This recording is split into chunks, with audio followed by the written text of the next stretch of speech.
जय Jivdani. Beauty with astrology की founder मैं कामिनी खन्ना आप सभी समझदार दर्शकों के आगे एक बार फिर एक आवश्यक चर्चा, महत्वपूर्ण चर्चा लेकर हाजिर हूं। इस वर्ष 2022 में बड़ी बड़ी घटनाएं हो रही हैं एस्ट्रोलॉजिकली।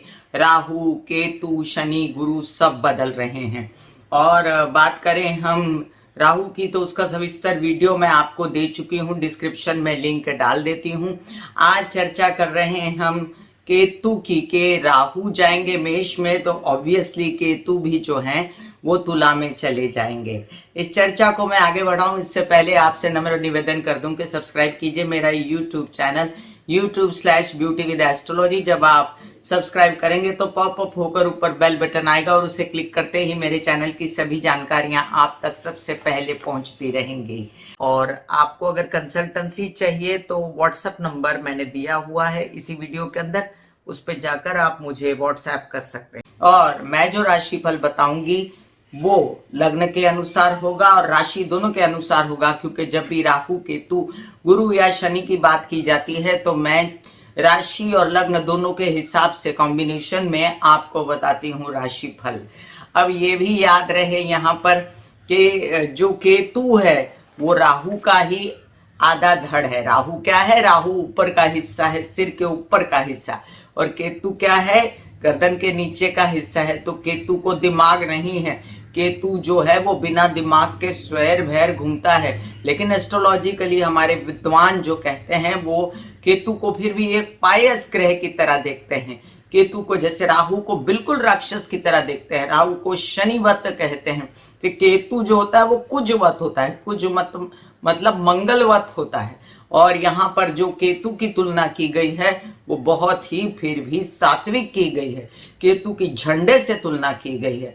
केतु को हम कहते हैं कि केतु जिसके दशम भाव में बैठ जाए, केतु कार्यस्थल पे बैठ जाए, उन लोगों के झंडे फहरा देता है अगर अच्छा बैठा हो तो केतु को हम यहाँ पर टोटली नेगेटिव नहीं देखते हैं। और राहु और केतु में जब भी राहु और केतु में जो भी स्ट्रांग होता है उनमें से जो स्ट्रांग होता है उसका ही असर दूसरे पे आता है। मतलब जैसे हम बात करते हैं बुध की, चंद्र की, के बड़े ही वल्नरेबल ग्रह होते हैं और जिसके साथ बैठते हैं उसके साथ वैसा ही व्यवहार करना शुरू कर देते हैं। उसी प्रकार ये दूसरा एंगल है। क्या एंगल है? कि राहु केतु जब बदलते हैं तो राहु और केतु सन्मुख रहते हैं। और राहु अगर स्ट्रांग हुआ, जैसे राहु पिछली बार तो दोनों स्ट्रांग थे, राहु वृषभ में था और केतु वृश्चिक में था, तो दोनों उच्च के थे। लेकिन जैसे अभी राहु बदल रहा है, राहु मेष में जा रहा है और केतु तुला में आ रहा है, तो राहु जो है फिर भी मेष में कमजोर रहेगा क्योंकि वो अंगारक योग बनाता है। राहु इन द सेंस इतना कमजोर नहीं रहेगा, लेकिन नेगेटिव असर दे सकता है अगर मंगल की, चंद्र की स्थिति अच्छी ना हुई तो कुंडली में। लेकिन यहाँ पर जो केतु है उसकी स्थिति बेटर है। केतु कहां जा रहा है? शुक्र की राशि में जा रहा है, तुला की। अब शुक्र को वो सम मानता है और केतु जो है वो कुजवत है, वो मंगलवत है। तो मंगल शुक्र का जो कॉम्बिनेशन होता है वो यहाँ पर हम बड़ा ही अजीब सा कॉम्बिनेशन देखेंगे, क्योंकि मंगल शुक्र अपने आप में रोमांटिसिज्म भी लाते हैं और केतु क्या लाता है? केतु यहाँ पर अलगाव की भावना भी लाता है रोमांटिसिज्म के साथ। तो केतु क्या करता है? केतु अलगाव की स्थिति भी पैदा करता है। केतु लोनलीनेस की स्थिति पैदा करने वाला एक मुख्य ग्रह है। केतु जो है सब कुछ आपने प्राप्त कर लिया। आप जहां पर केतु बैठा था उस क्षेत्र से रिलेटेड, आपने जिस भाव में बैठा था उस क्षेत्र से रिलेटेड आपने बहुत कुछ प्राप्त किया, और वो करने के बाद भी आपको उसकी वैल्यू नहीं रही। आप कहीं पर आधे अधूरे थे, आपको ऐसा लग रहा था कि ये अभी पूरा नहीं, इससे ज्यादा पाने की इच्छा रखता हूं। और केतु जो है अपना झंडा लहराने में फिर वहां देखता है। तो केतु क्या करता है? बहुत कुछ मिलने के बाद भी दुखी मन, लोनलीनेस और उस क्षेत्र की जो कहते हैं ना, जो असुरक्षा और इनसिक्योरिटीज, और हमेशा आपको ऐसा लगता रहेगा कि और करो और करो। इसी देखते देखते आप इस दौड़ में जो है पगला जाते हैं। तो फिर भी केतु के ये नेगेटिव असर आप देख सकते हैं कि केतु असुरक्षा की भावना दे सकता है, केतु लोनलीनेस की भावना दे सकता है। अदरवाइज केतु को झंडा फहराने वाला और केतु को ऐसा ग्रह माना गया है कि जो इंसान को बहुत ज्यादा काम करने के लिए उद्यत करता है। तो चलिए, हम केतु की बात कर रहे थे, अब तुला राशि की बात करते हैं। तुला राशि जो है ये अपने आप में बहुत ही भौतिकता की राशि है। वो अपने आप से हर प्रकार के भौतिक सुख प्राप्त करने की कोशिश करती है। वो अपने आप से हर प्रकार की उन्नति प्राप्त करने की कोशिश करती है। तुला राशि जो है रोमांटिसिज्म की राशि है। तुला राशि जो है एंजॉयमेंट की राशि है। तुला राशि जो है हर प्रकार की सुखों को प्राप्त करने के लिए कार्यरत रहती है। और वैसे में केतु आके यहाँ पर क्या करेगा, बिल्कुल भिन्न भाव लाएगा कि वो सुख प्राप्त तो करेगा, लेकिन वो प्राप्त करने के बाद उसके अंदर एक वैराग है, उसके अंदर एक लोनलीनेस है। तो यहाँ पर जो है मतभेद है इन दोनों के विचारों का, और कहीं पर रोमांटिसिज्म भी है और कहीं पर वैराग भी है। ये दोनों स्थिति जो है सिर्फ केतु में नजर आएगी तुला में प्रवेश करने के बाद। तो चलिए हम जानते हैं केतु की स्थिति अब क्या है। केतु 12 अप्रैल को, अब ये मजेदार बात बताऊं आपको कि महाराष्ट्र के पंचांग में 16 मार्च को केतु का लिखा हुआ है स्थान परिवर्तन। तो इस हिसाब से कहीं ना कहीं पर ये राहु केतु के जो असर हैं ये 16 मार्च से आना शुरू हो जाएंगे। लेकिन जो पूरा भारत वर्ष में माना जा रहा है दूसरे पंचांगों से, वो 12 अप्रैल को केतु को तुला में प्रवेश माना जा रहा है 2022 को। और 12 अप्रैल को वो कौन से नक्षत्र में रहेगा, अब ये भी बहुत जरूरी है देखना कि जो ग्रह बदलते हैं वो किस नक्षत्र में रहते हैं, तो वो वैसा ही फल देते हैं जिस नक्षत्र में रहते हैं। केतु 12 अप्रैल को विशाखा के तीसरे चरण में होगा जब वो तुला में प्रवेश करेगा। अब यहाँ पर फिर मतभेद है, क्या विशाखा नक्षत्र गुरु का नक्षत्र है, केतु को बहुत सुहाता है लेकिन तुला राशि को नहीं सुहाता। तो होगा क्या, विचारों में मतभेद है। एक तरफ बहुत ज्यादा भौतिक सुख पाने की इच्छा और एक तरफ आपको वैराग, ये साथ में चलेगा। पूजा पाठ, अध्ययन, पढ़ाई सब साथ में चलेगी, सात्विकता, और साथ साथ आपके अंदर काम है, आपको हर प्रकार की सुख पाने की, शारीरिक सुख, मानसिक सुख और पैसा पाने की इच्छा है। यही केतु जो है 18 अक्टूबर 2022 को स्वाति नक्षत्र में चला जाएगा। अब स्वाति नक्षत्र तुला राशि को बहुत सुहाता है, लेकिन केतु को यहाँ पर क्या होगा, राहु का ही नक्षत्र है तो उसके अपने ही आधे दिमाग का नक्षत्र है, तो दिमाग आ जाएगा उसका, क्योंकि अब वो सोचेगा कि मैंने ठीक किया कि नहीं किया। और राहु आया धड़क और केतु एक दूसरे में मिल गए, तो उसने सोचा कि अब मैं ये युक्ति करूं, अब मैं ऐसे पाऊं। थोड़ा सा कपट आता है केतु में यहाँ पर, और केतु यहाँ पर अपने सुखों को पाने के लिए, अपने गंतव्य को पाने के लिए हर प्रकार की कोशिश करेगा। याद रहे कि मूड स्विंग्स देता है केतु, मूडी हो जाता है इंसान, क्रोध देता है, गुस्सा देता है, क्योंकि गुरु के नक्षत्र में होते हुए भी कुजवत है, मंगलवत है। और शुक्र की स्थिति अगर अच्छी होगी कुंडली में आपके, चंद्र की स्थिति अच्छी होगी, तब तो ये केतु आपको कोई बुरा असर नहीं देगा, अच्छा असर देगा। जल्द ही आपको मिलेगा केतु के उपायों का एक वीडियो भी, उस पर गौर फरमाइएगा, क्योंकि केतु बदलने के बाद उसके शायद आपको जरूरत पड़ सके। लेकिन केतु तुला राशि में प्रवेश कर रहा है, कुछ राशि वालों को, कुछ लग्न वालों को शुक्र के उपायों की भी जरूरत पड़ेगी। तो शुक्र के उपाय मैंने ऑलरेडी दिए हुए हैं, डिस्क्रिप्शन में लिंक आपको मिल जाएगा। तो चलिए जानते हैं कि केतु प्रवेश कर रहे हैं तुला राशि में, क्या असर देंगे तुला से लेके मीन राशि पर। तुला राशि के लिए अब लग्न में आ जाएंगे केतु, और तुला राशि भौतिकता की राशि है। तुला राशि जो है धन कमाने के लिए उद्यत रहती है। तुला राशि रोमांटिसिज्म की राशि है। तुला राशि अपने आप में काम करने के लिए उद्यत रहती है, बहुत तोल मोल के बोलती है। जज, वकील, आर्टिस्ट, इन सब लोगों का समावेश होता है ऐसी राशि में। और केतु यहाँ रोमांटिसिज्म क्रिएट करते हैं। शुक्र अगर प्रबल हो तो मंगल सा असर देते हैं और साथ साथ वैराग भी दे देते हैं। तो एक प्रकार के आप बहुत ज्यादा सात्विक हो, रोमांटिसिज्म में भी हो, और आप द्विस्वभाव के हो जाते हो। आप अपने आकर्षण भी बढ़ाना चाहते हो, खूबसूरती बढ़ाते हो, तो आप एक्सरसाइज से ज्यादा मेडिटेशन करते हो तो भी आपकी खूबसूरती बढ़ती है, और आप हर तरह से अपने आप को परफेक्ट करना चाहते हो। यहाँ पर आपका ज्ञान बढ़ता है, वृद्धि होती है, ध्यान बढ़ता है, आपकी रुचियां बढ़ती हैं काम के प्रति। आप चाहते हो कि आपका झंडा लहराए, आपकी पर्सनैलिटी का, लोग आपसे प्यार करें, लोग आपसे पूछें कि आपकी बड़ी इज्जत हो। तो केतु ये सब काम करने वाला है यहाँ पर। अब जब केतु विशाखा नक्षत्र में रहेगा तब आप रहेंगे थोड़े बेचैन। आपको मोटापे से बचना है, आपको डायबिटीज से बचना है। यहाँ पर केतु जब राहु में प्रवेश करेंगे, राहु के नक्षत्र में, तब आप भौतिकता की ओर आएंगे। आपका दिल करेगा कि आप संसारी काम करें, पैसे कमाएं, झंडा लहराएं और लोनली ना हो। नहीं तो अदरवाइज केतु आपको विशाखा नक्षत्र में जब तक केतु रहेगा तब तक आपको खूब लोनली करेगा। तो ये ध्यान रखना है तुला राशि वालों को। वृश्चिक राशि, वृश्चिक राशि के लिए अब द्वादश में आ जाएंगे केतु। तो द्वादश में मतलब के 12वें घर में कुजवत केतु जो है मंगलिक सा व्यवहार करते हैं, झगड़े फसाद इन सब चीजों में आपको उद्यत कर देते हैं। और ये जब विशाखा नक्षत्र में रहेंगे तब ऐसा करने से फिर भी इनकी बुद्धि रोकेगी, आप चाहेंगे कि ऐसा ना करें। लेकिन जब ये राहु के नक्षत्र में रहेंगे तो गलत लोगों से हाथ जोड़ना, गलत लोगों के साथ मेल मिलाप, या आपका ऐसा कुछ काम जिसमें आपके प्रेम संबंध शामिल थे तो वो गलत लोग हैं, उनसे आपकी पटती नहीं है, बेचैनी हो गई है, इन सब चीज़ों से बचिएगा आप।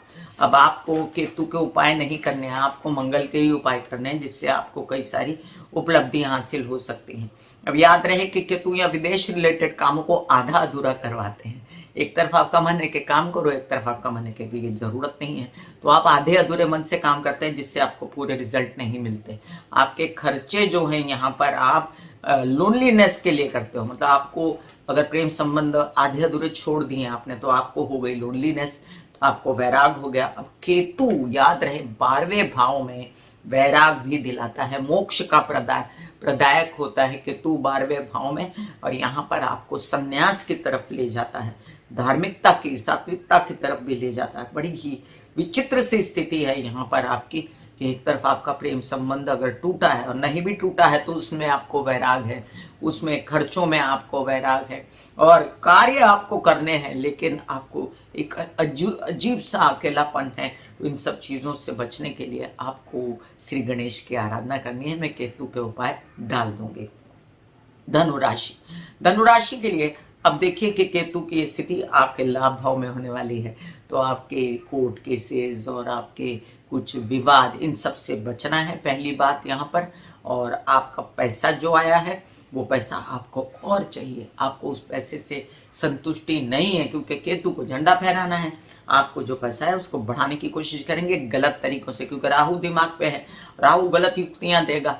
जब तक केतु विशाखा नक्षत्र में गलत युक्तियों से आप प्रभावित नहीं होंगे, क्योंकि केतु बली है, शुक्र की स्थिति अच्छी है, तो यहाँ पर आप मीडिया से रिलेटेड, आर्ट से रिलेटेड, खूबसूरती से रिलेटेड पैसा कमाते हैं। लेकिन यहाँ पर अगर शुक्र की स्थिति बली नहीं है तो ये केतु जो है आपके पैसे आधे अधूरे देता है, आपको पैसा कमाने में भी बैराग देता है। आपको ऐसा लगता है मैं कार्यस्थल पे बहुत अकेला हूँ, मुझे बहुत काम करने हैं, और जिनके कोर्ट केसेस विवाद वगैरह है उनके लिए तो बहुत ही उनको ऐसा लगता है कि मेरे साथ कोई नहीं है। तब ऐसी स्थिति में आप फिर भी अपने आप को न्याय दिलाने के लिए बहुत सारे काम करोगे और आप यशस्वी हो जाओगे। आपके कोई पैतृक संपत्ति से रिलेटेड कोई विवाद है तो आपको बैठ के एमिकेबली खत्म करने पड़ेंगे, और कोर्ट केसेस वगैरह में भी आप एमिकेबली खत्म करें तो ज्यादा अच्छा है, आपकी बात मानी जाएगी।